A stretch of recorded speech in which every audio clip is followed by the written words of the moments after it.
Hi, it's Steve. Today we'd like to show you how to change the drip bowl on your range. It's a really easy repair.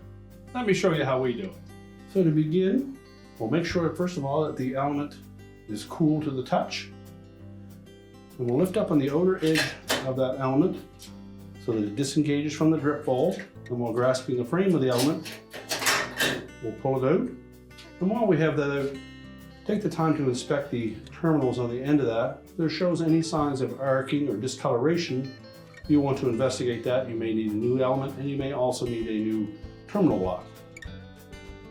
So we'll set the element aside, remove the old drip bowl and discard it. So we'll take the new drip bowl, make sure that the opening sits over top of the terminal block. It should sit flush on the main top. We'll reinsert that element into the terminal block. Make sure it sits flush.